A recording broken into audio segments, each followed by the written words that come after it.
Gosh, Thomas, what's the pros and cons of having income protection inside super? You got 30 seconds to answer this one, Phil. Yeah, so cons is you've got to be gainfully employed at the time of claim. So maternity leave, long service all leave. of those issues you may not have. Even with a policy an advisor sets up that has do they still do the super split policies with 80% out? But the outside split would catch that?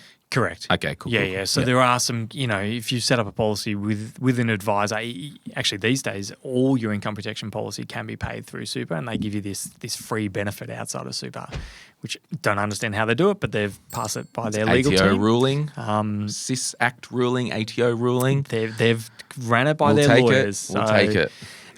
So that's some of the downsides. Again, if you have it through the group provider, what we were talking about before with the TBD definitions, they can do the same thing with income protection. But from what at the end of the day, retail cover set up by an advisor, even though it's paid from your super fund, is still better than the default group cover. Yeah, correct. Yeah. So it's not necessarily super or non-super. It can be super with an advisor. Could be a retail super policy as opposed to a group super policy. Yeah, exactly. Nat, what's the difference in claims process or assessment between default cover and voluntary cover? Yeah, so claims process across all insurers are signed up to a code of practice. So they're getting spanked for it lately. Yeah, so they have to get back to claimants within a reasonable time frame. So generally speaking, the claims process should be somewhat similar across both super and default cover. Sometimes, to be honest, default cover is easier to claim on. Their average claim size is $165,000. So as an insurer, you kind of make a business decision and say, do we fight and spend $50,000 worth of staffing to try and wiggle out of this, or do we just pay the claim? So that's why sometimes you will see a higher claims acceptance rate for default cover. Well as if it's a default cover, the member's been in the fund for over 5 years, there's such a minute chance of fraud or medical stuff because they're... That's right. And there's no health disclosures that they need to worry about. Was there a non-disclosure or not? So the only thing with some default cover, and you can correct me if I'm wrong, I'm here just learning myself, is it true that some default covers now will still have in the fine print, here's welcome to Super Fund A, here's your default group cover provided by MetLife, TAL or whoever, $200,000 of default death cover. If you died the week after from cancer, they're not going to pay because in the fine print there is like a 3 to 5 year term that we don't cover pre-existing. Yeah, it depends on the insurer. They're more outdated than, so they're not that common anymore to have those type of things because they just give it to you as a default. Now, So what you're saying now is the default is an automatic acceptance. So it is automatic So if acceptance. I've got cancer, go and open.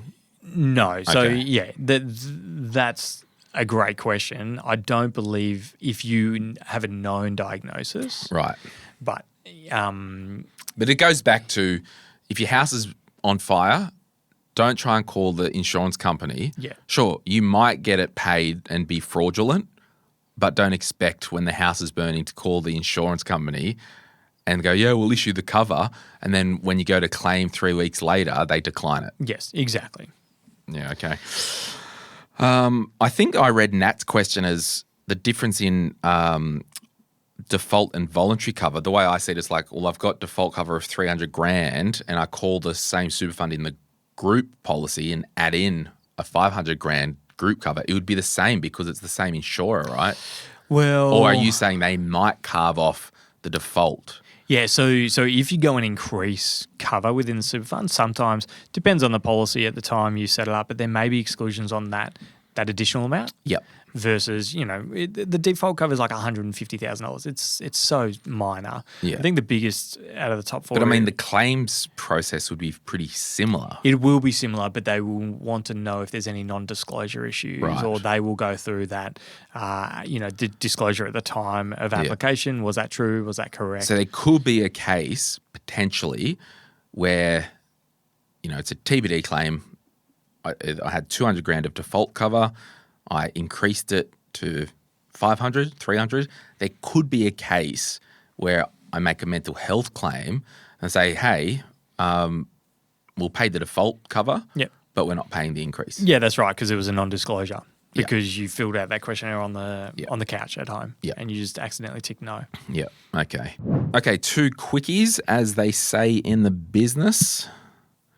Daniel, how does your spouse claim in the event of something happening to you? Okay. I drop dead, and my wife, who am I married to? Taylor Swift. Tay-Tay is like... Tay. She gives me a call. Tay-Tay is like, oh, crap, Glen has died. What do I do? Yeah. So, again, depends on if you're through the super fund or if you're working with an advisor, but give a call to the super fund, and therefore the insurance company will get involved and make a claim. But essentially, when someone passes away, you get a death certificate, and the insurance company will work with the spouse. You know, there will be some, you know, proof of who you are and your relationship and marriage certificates and things like that. It's going to be hard because when Tay calls like MLC, my insurance provider, they're going to be like, yeah, right, this is Taylor Swift, please. Exactly. And so there needs to be some proof of, you know, that Taylor is somehow who she involved. Says she or is. More who you say she is to you. But look, it's a pretty simple process, Daniel. Like, I think the key here is tell significant people in your life, like my family know, here are the details, it's in this filing cabinet or whatever, it's in this folder. Call Phil if I die. And it's actually I literally wrote an email to my dad, my sister, and my wife saying what to do when I die. Yeah. I didn't get that email. No. Pop the champagne. Woo. Okay, we'll finish. There's another one from Nat. Don't know if it's the same Nat. We only use first names here. If you're seeing a financial advisor who includes insurance, is it necessarily to pay for both services, advisor/broker? Do I understand this? I guess maybe, you know, if an advisor's getting paid a commission and charging me a fee to do superannuation or whatever. Right. I guess so. Or at Skye Wealth, we charge a fee as well as get paid a commission. Yeah. And the reason why is because the commission rates just have been reduced so much as well. Yeah, there's a few reasons we do it at Skye. You've got to be a profitable business. Yeah. There's the other reason is we just want to make sure people feel comfortable going ahead, and there is no kind of awkward obligation. At the end of the day, you paid for a service for us to do a lot of research up front. So coming back to those health questions, I think was from Belinda, we do a lot of research on everyone's individual health history and then make a recommendation based on someone's individual health history. Now that work is significant amount of work, and so we charge for that. And whether a client decides to go ahead and take out the insurance or not is irrespective of our advice that we charge for. Now we try and keep those costs low because, you know, it does the commission. We do get paid a commission from the insurance company, and it does fund a lot of that initial cost. But we don't want our clients to either feel obliged to go ahead, or we don't want to feel like we need to pressure people to go ahead. Mm-hmm. Yeah. So there you have it. Stephanie says, the importance of asking for projected step premiums over 10 years, mine jumped from 8K to 20K in 3 years. Okay. Yeah. I'll buy it. Yeah, I've bitten. So it's obviously hard to tell without seeing the premium projections or Stephanie's cover and the age of Stephanie. If you're setting up policies maybe in your late 50s, that may be a jump that's happening. But, you know, we did talk about earlier, there's kind of 3 reasons I can see this cover going up. So number one, the projections that were originally provided may not reflect these numbers because the insurance company can do what's called number one, a discretionary pricing. So they can say, hey, we're re-rating the whole business to increase by X percent. So even though you signed up, Stephanie, at $8,000, there may be a re-rate in there. And the other thing is there may be an inbuilt initial selection discount. So which we talked about. Yeah, we touched on insurance companies are discounting in either year one and discounting over the first 4 years or even over the first 10 years. So they could have dropped off of 30% over 5 years. I think I read this incorrectly. I read it as within her projections, the projections jumped from 8 to 20, but I think Stephanie's saying check the projections because I've had this increase, but she's just been caught like many people with the doubling of some TBD and income protection policies in recent years. Yeah. Which also speaks to projections being squat, to be honest. Yeah. The premium projections in recent times it's important to know what is that default cost increase going to be, because there are initial selection discounts, and that's something that at Skye we're doing a huge body of work to try and make sure we understand it, because I'm looking at two of these quotes that I prepared for, and one of them doesn't even talk about their initial selection discount, but we've done a body of research working out what that is, and that's 30%. Do you provide the projections to clients? Sometimes we do. I mean, if clients ever want it, I don't think we do by default. I think people need to know, if you are getting projections from the policies from the insurance company's quote software through the advisor, you need to untick CPI. You want to know the future value, not the inflated value. Yeah, that's sometimes, just to touch on that, is we can give you projections over the next 30 years, and then the levels of cover will go up with inflation, and the premiums will go up with inflation, and talk in future dollars. So that's why, we try and, if we do show it, we try and tick off CPI increase, because it just gives a more true reflection on $1,000 today is going to be, $1,000 in the future, or whatever that premium is. And have a good relationship with your advisor, so you can touch base every year if you want. Like, it's all good. Yeah. Just don't freak out and cancel your policy, or don't freak out and go, I want to buy a super fund and just, we'll cancel that. This old mate was uninsured for years. Like, what are we doing here? Yeah, and to go back to Stephanie's point, it's maybe not even the advisor was aware that the premiums would go there. Like, I'm going to read into Stephanie's comments of like, hey, there was this, the advisor knew it was going to increase and I just didn't get sent the projections. If the insurer has provided this discretionary pricing increase, the advisor has no idea. We, as advisors, we have no idea what insurers are going to increase at what rate. We try and get insurers who have sustainable pricing over the long term. But to be honest, a lot of advisors don't even know the initial selection discount that's on the policies. I'm going to ask you a question that I always ask you. Yeah. Do you just put clients to the insurance company where you guys get paid the most, you filthy animal? The answer is no. Anyone who's gone through our process at Skye, we do a huge deep dive on their health history, and that's first and foremost where we will place the business. So we will recommend an insurer who's going to likely give us the least amount of exclusions or loadings, because that has the biggest impact on that's the price. Policy. I'm talking about commission.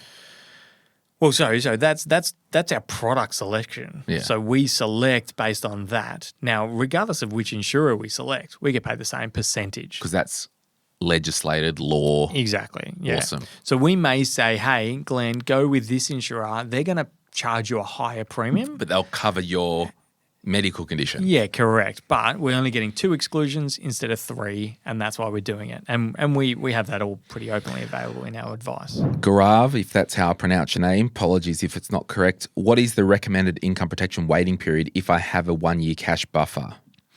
Yeah, so this is a great question, and I did a bit of research on this one. That's why I wanted to make sure we hit this question. Giddy up. Is, waiting periods, different insurers have different waiting periods, but it's 30 days, some have 60 days, 90 days. So 30 and 90 are the most common.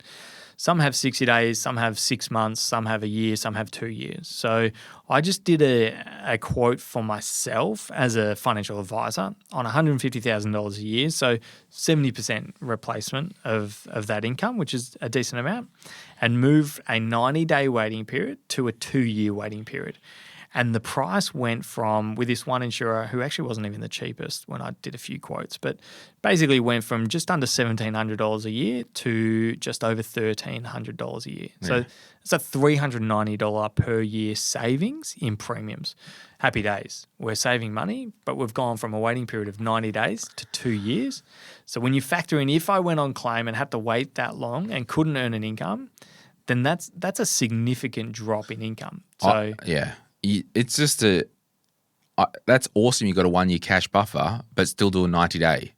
Because what if in 3 years' time you've had some freaking event and you had to spend the emergency fund and at the time of claiming in 3 or 4 years' time, that 1 year buffer isn't there anymore. That's right. You're royally screwed.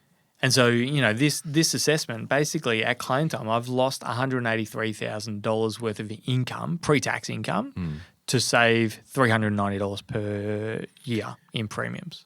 Yeah. So you're never saving that buffer when it comes to insurance. And I think it's okay, when I talked about at the start of the episode, let's work out the need, let's get a cost, then let's chat.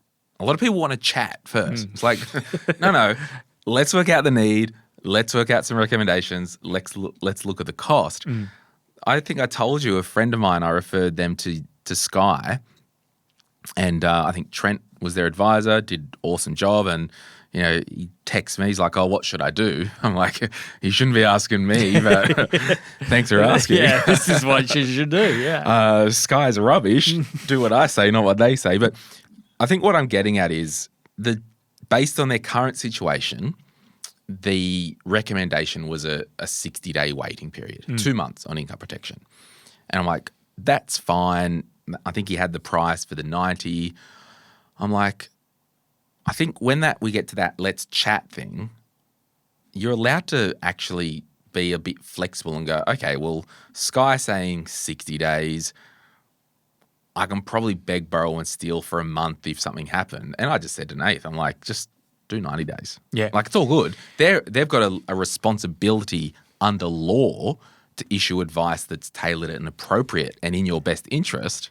Yeah, you definitely didn't give him advice. No, either. not at all. Yeah, No. just in case Ashik's listening, you didn't tell him what to do. No. But, I mean, our forms, at Skye, our forms ask how long can you reasonably survive without an income? Yeah. And then we base the waiting period off that. And so that's what our official recommendation would have said, 60 days. And for the record, I said, look, just look practically.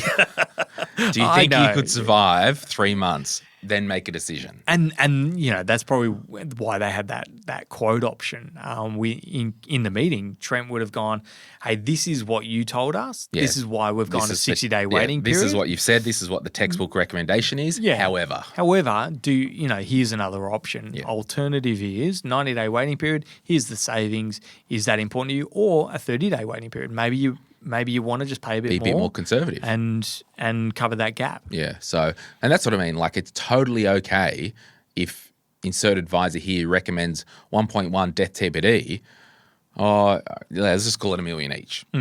Like, just be informed, but don't start doing the let's chat before you've got the data on the table. Yeah, that's all exactly. I'm saying.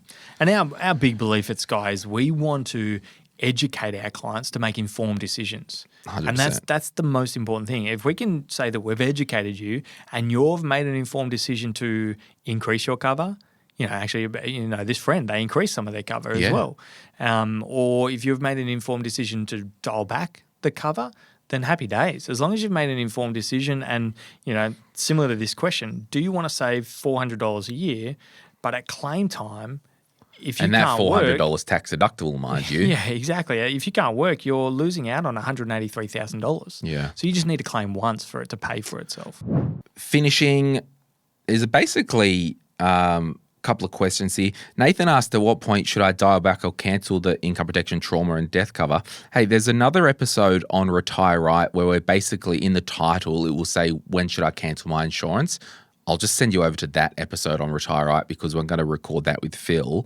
But Caitlin and Carla, basically a statement of when should we review our insurances. So in finishing, when should someone review their cover? Is there life events? Yeah, big things are life events. Right. So if you're starting a new job, if you've increased your income significantly, you've got debt or you've paid off debt, significant debt, starting a family, going through divorce, like all of those major life events is when you should go and revisit your cover at the very least. Outside of that, if premiums are becoming unsustainable, they're different trigger events that goes, actually, let's pick up the phone, have a chat to the advisor who set up these policies to go and review, do I actually need this level of cover or not? Because you may think your life hasn't changed that much. My income's kind of, gradually gone up, maybe 1 or 2 promotions since. Well, when you factor it into the level of cover that you need, maybe there is a big uptick in levels of cover you need, or decrease in levels of cover. So if people want to either review their insurance or look at taking out insurance, you might be starting a family, you might have just got a mortgage. And this is it. If you're single and you've just got a mortgage, well, it would be nice to get some TBD cover. So if you couldn't work ever again, the mortgage is cleared.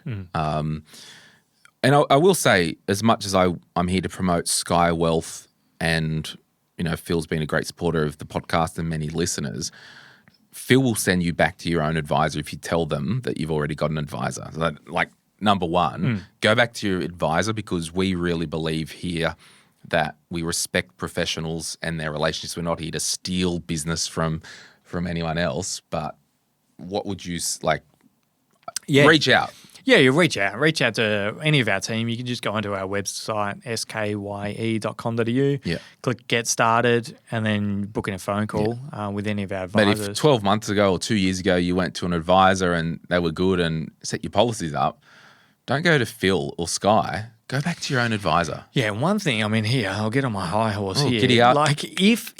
If they haven't reached out to you and been amazing supporters and been super proactive, at the end of the day, it's your policy.